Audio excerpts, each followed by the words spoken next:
shut off pretty quick. I wonder how long it takes to when tear you it do up. that. All right, Not long. If they constantly Welcome keep to using the it, the stainless will October not last. safety Keep it meeting. away from the trailer. Hope everyone's doing well.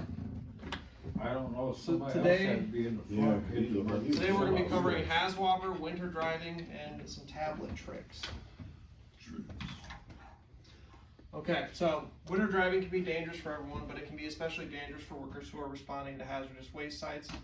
This presentation will discuss some winter driving safety tips for Haswalker workers. So, I did bring a couple things that we should be having in our trucks as we get close to winter.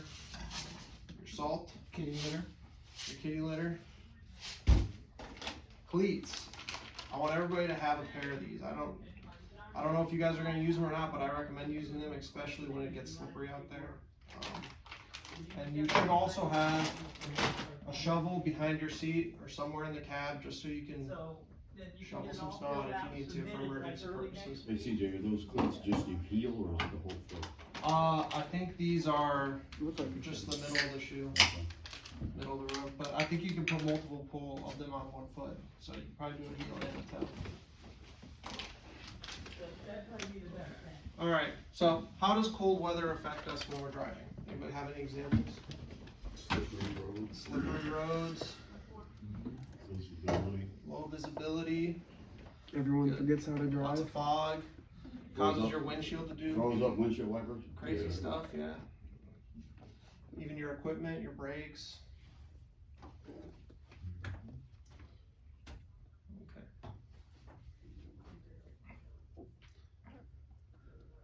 Alright, so make sure we're planning our route ahead of time. We're checking the forecast.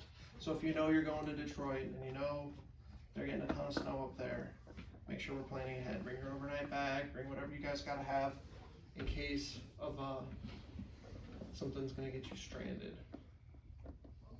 Okay, so slow down, leave extra space. I know you guys are pretty good at leaving good following distance, but in the wintertime that should be increased even further, just because who knows how slick the roads are gonna be, if there's gonna be black ice. Avoid sudden breaks.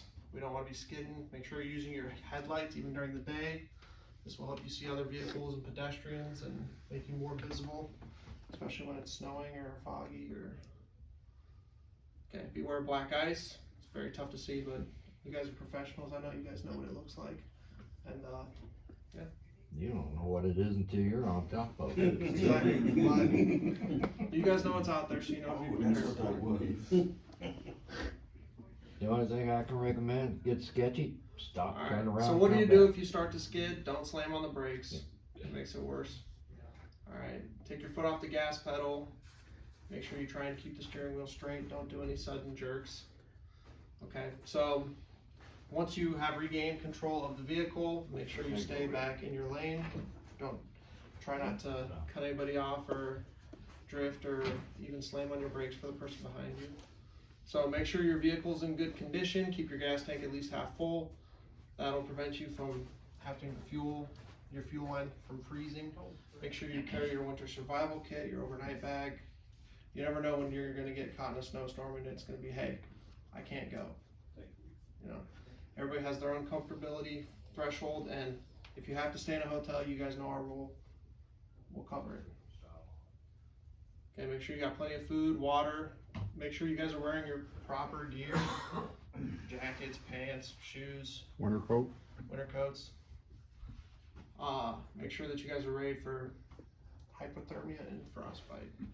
Okay, so winter driving can be dangerous, but it doesn't have to be. By following these tips, we can stay safe on the road. Alright, so fall. We're moving into that fall period, so if you guys see a big pile of leaves on the road, what do you do? Run through Okay, what if you run through it and you find out that there's kids in there? That's them. right. Right, that's bad. I was joking, I obviously. do that like crazy. What, I think that UPS driver got 2 kids that were in a big pile of leaves Yeah. that were on the side of the Did one road. this year? Or just, I think it was last year. okay, I didn't hear A year ago, or 2 years ago. No surprise. But, It was the other day. but, you know, that guy just burrowed through the thing and there were 2 kids in there. And he didn't see the kids because they were in the pile of leaves. So, do not drive through the pile of leaves. You never know what could be in there, and it's fall time and kids are playing in the yard, and just be careful as we move into fall. Okay, so our winter gear, we talked about salt, cleats, shovels. Make sure we're draining our air tanks as it gets colder. Anybody know why we do this? So they don't freeze up. So, yeah, so it doesn't freeze up. Okay. So if it's safe, if it's not safe, don't go. If you get caught in that snowstorm and you say, hey, CJ, I'm stuck out here, this isn't safe, there's a foot of snow and I can't get traction, I'm totally fine with it. You know, I'm not gonna punish you guys for doing the right thing in that situation, okay? Snow plow. We do have some slots open for driving our snow plow. If you guys are interested, you can come talk to me and we'll get you on a seniority list. So if there's a big snowstorm, I'll be like, hey, come out and plow the driveway or something like that. That's if you guys are interested. Can I snowplow? No. It's bullshit. Okay, so here's our tablet. This is kind of what the interface looks like. When you see the Drive tablet, I'm sure some of you guys have seen it by now. It's right next to the OmniTrax app on your tablets. When you open it up, this is what it'll look like. It'll have trailer registration, SP and CR registration, OWS, hazmat, cab card, shop inventory, OmniTrax, Indiana insurance, and breakdown. So this is what the breakdown will look like. I know some of you guys have been having some questions on where to find that, but that will be right here at the bottom. And this is pretty much what it's going to show. So I'll have your Goodyear account number, a phone number. I'll have the Penske, the KW Assist, the T&M tires, and some after hours numbers. Hey, quick one down about that. My tablet, it's hard to read that damn thing anymore. I don't know what, whoever been driving, whatever, I don't know what they did to it. I can take a look at it. Hey, so when DOT pull you over, you just show them that? You ain't gotta give them that big red book? No. So this should be your big red book. There are a couple things. What are the two things you guys have to have on you at all times? Insurance. Hazmat bill. The orange book and your BOL. Those are the two things you have to have physically on you. Everything else is in here. Oh, God. And if the officer pulls you over and he asks you to show it, it's gonna be in there. If you can't find it in the red book, I mean, the red book's there, but we're not updating it. So the stuff that needs to be updated every year, like the SPC and the CR and the hazmat registration, your cab cards, So you get rid of the book? eventually, we're phasing it out. We're getting with the times. No, no. You're not. This is Till the easy. tablet takes a break. We getting updated. Huh? Till the tablet. We're trying to make it easy because every time, you know, an update to the CR comes out, I have to go to every truck and put a new piece of paper in the book. They used to just hand it to the driver, here, put it in your truck. How would I know that every truck has it? You got everybody's assigned a truck on It's there. in there if they don't have it. Well, see, now I know it's in there. And I know every one of you has access to it, and I know if you get pulled over, that's available to you. Okay, so this is our final HazWhopper course. You guys are all gonna be certified HazWhopper 8-hour refresher. So we don't have to sit in the classroom and do that training. Okay, so HazWhopper refresher for emergency responders, exposure monitoring, and sampling. So the purpose of monitoring and sample is to assess the presence and levels of hazardous substances in the environment and to determine potential exposure for workers. So a wide range of hazardous substances can be detected, including air contaminants, liquids, solids, and biological agents. Monitoring versus sampling. Anyone know the difference? Okay. So monitoring is the continuous or intermittent measurement of hazardous substances in the environment. Sampling is the collection of a representative sample of a hazardous substance for analysis. So you guys turn in your samples every day, or you guys take samples every day, but we don't really do monitoring, I guess. But I mean, if you're monitoring, you know what your product's looking like when it's going into your truck. Hey, that's dirty, or, you know. Okay, so this is to protect workers from overexposure, identify areas where engineering controls or personal protective equipment are needed, determine the effectiveness of engineering controls and PPE, monitoring cleanup progress, and document compliance with OSHA regulations. Okay. HazWhopper types of monitoring and sampling. So area monitoring, monitoring the concentration of hazardous substances in the ambient air. So that would be like particles in the air. Personal monitoring, monitoring the exposure of workers to hazardous substances.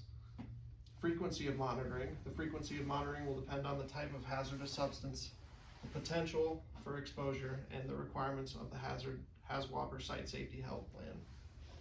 Air sampling collects a sample of the air to determine the concentration of hazardous substances. Surface sampling collects a sample of the surface to determine the presence of hazardous substances. Bulk sampling collects a sample of a material to determine the concentration of hazardous substances.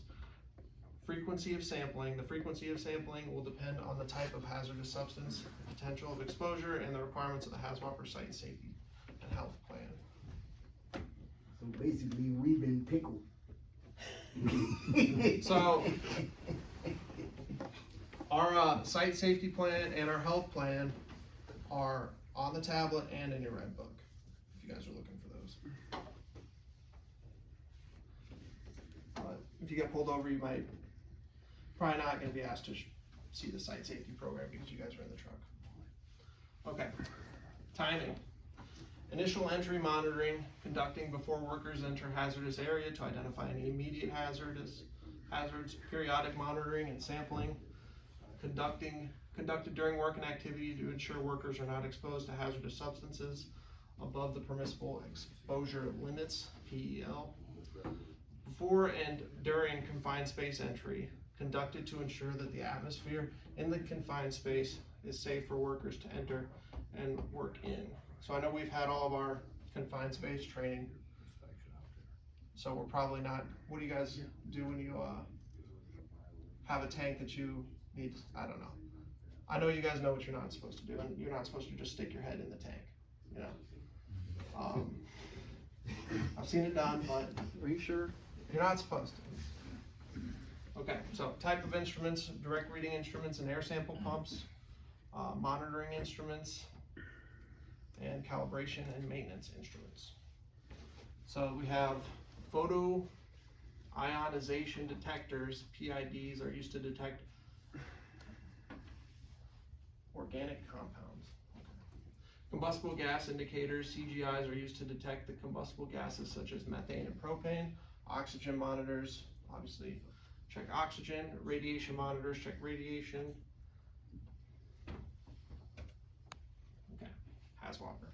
Sampling, packaging, prevention, and tracking. So packaging, samples must be packaged in a way that they will prevent them from being contaminated or damaged. We have the lids that go on our little sample bottles. Preservation, samples must be preserved in a way that they will maintain their integrity until they are utilized. Tracking, samples must be tracked from the collection to analysis to ensure that. So when we're turning in our samples, how do we know that they're going with the right bill? Gotta put your bill in your sample. You just put the bill on the sample. Yeah. Easy as that. Okay, so exposure monitoring and sampling can be detected using a wide range of hazardous substances, including chemicals, gases, vapors, dust, fumes, radiation, and biological hazards. Okay, so, thank you. Wow, that place look familiar. Okay, guys, we've been doing a good job at this, but make sure we're looking out for hot loads. I haven't seen any lately, but I want you guys to be putting your temperature on the bill. Are they fixing that one at Amrox where you can find it? They are putting a new screen up where it will be more visible. Well, yeah, all they had to do was kind of extend it above the pipe. They're That way you gonna could see put it. a new, little Oh, fancy monitor, one? Yeah, a fancy monitor in a place where you guys can see it. But yeah, watch out for hot loads. We'd like to see our tanks get their full life, and this hot product absolutely tears everything apart. And don't go to US. Don't go to US 'cause you'll sit there all You'll day, be sitting bro. there for 3 hours. I'm sure you guys have all seen that before. Okay, next on the list. Anyone tell me what you see here? Spillage. Somebody didn't tighten down the damn cap on the hose. And I see a gap between that flange. Yeah. It's probably leaking. This is unacceptable, guys. That's leaking from the hose. That's product okay. out of containment. You get pulled Well, over. on some of those flanges, you can't close the gap up. It's just the way they're designed. That's probably tight, but just as long as you guys know, some of those you can't close them all the way. That's how a lot of those get cracked. I've had a couple read that they didn't even tighten them down, put the nut on and left it in my Yeah. tray, and I got, I'm just saying, some of those, they don't close all the way. Yeah, tech is. That's on the side of the tray on the side of the trailer, ain't Regardless, guys, this is See a little product on sloppy, and the, if you on see the- this, you gotta hose that off. this should be caught in your pre-trip or your post-trip inspection, something, this should not be found. Okay, over to the next one. Okay, tires. Anyone tell me what looks wrong with these tires? oh, look good, Everything. Oh, send it. somebody been intake Yeah. right on the railroad Yeah. tracks, that's what they did that to me. And we've been That was probably changing, your tire right there. we've That's been probably changing a my lot tire. of them. We've been That, going somebody through- needs to do something about that. We've been changing a lot of them. We've been going through tires at an alarming And rate. go to intake and rub them tires along that Four of them railroad at one track, time. and that's exactly what happened to my truck. I ain't gonna say who did it, but I had to get 4 new tires. 4 new tires. Alright, the next one I'm gonna show you might be a little alarming. Oh man, who been dragging that? You must drug that to US Steel and back. Guys, we found this tire during a PM. Like Nazi did, he drove that truck. to If US we're doing, Steel. you would think if we're doing our post-trip and pre-trips, this would be caught. And it had air in it. And it had air And in it it. didn't go flat. That's 105 PSI in that tire. How the hell didn't they catch that that? ready to blow. And see right there, How come you they- rubbing there's against more- them there's tracks some more at digs? intake Why right is there there. just one? There should be 2 of them together. Well, here's another one that was kind of worn down, but this one got the brunt of it. Okay, That so. one- that one That's been- hitting something been and rubbing up coming out against of the that mill. railroad It's track. like, you know, I understand that, you know, we might not see some of these because where the tire's at, it happens, but we need to be looking for it. And this right here, that should have been seen. That should have been caught long before we went PM. That should have been Yeah, felt. dang. That should have been felt. Dude, you had to be blind walking past that. Was that an outside tire or was that on the inside? Inside. Inside.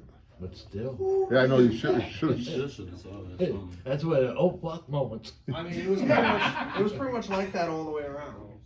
Look like one of the Detroit drivers. Okay, so miscellaneous. Malcolm? So make sure we are not driving with trailer pressure. We don't want to be driving around with a loaded bomb. I've heard some rumblings of people leaving pressure on their trailers, so I don't want to know who did it or why, but we're gonna cut into it right now. Okay. The next one, flanges on the hose. So, long story short, someone will not be mentioned brought to Brian's attention that we do not have flanges on the Was hoses. it We do not have flanges on the hoses at Portage or at Burns Harbor. So we are now. Why do you need flanges? There's absolutely no reason. There is no Just no string reason that you need to motherfucker have a up. flange on there. So we are now required to put flanges on the hoses. That is at Portage ridiculous. and That's Amron. beyond ridiculous. I will be providing the fucking Ray, flanges. man? And I want you guys to be putting them on after every load. I don't want any excuse for their check valve to be screwing up. And Oh, the base to flanges get as broken. in the block? Yeah. So now we gotta take it off. Now if it's got pressure on that hose, we gotta deal with it and we're gonna get splashed. That's fucking stupid. I mean, those hoses are in containment. There's absolutely no reason why you need to cover them. Well, I guess for some reason it becomes the driver's problem because they didn't put a flange on there. It when the becomes check the valve driver's fails. problem when No, it's it's the plant blaming the drivers again. Them motherfuckers need to do something about it. Every single one of those. Fire their asses for all I give a shit. Alright, well, Chain the rest of them. it's now a requirement, and as soon as I get them out there, we're gonna try and keep them on there, alright? I'm gonna fight that. I'm gonna fight that. Okay, spill reporting. Guys, Fucking I don't hate wanna Ray. know about your spill 2 days after it happened. I can't fight for you then. I need to know about it 5 minutes after it happens, after you get it contained.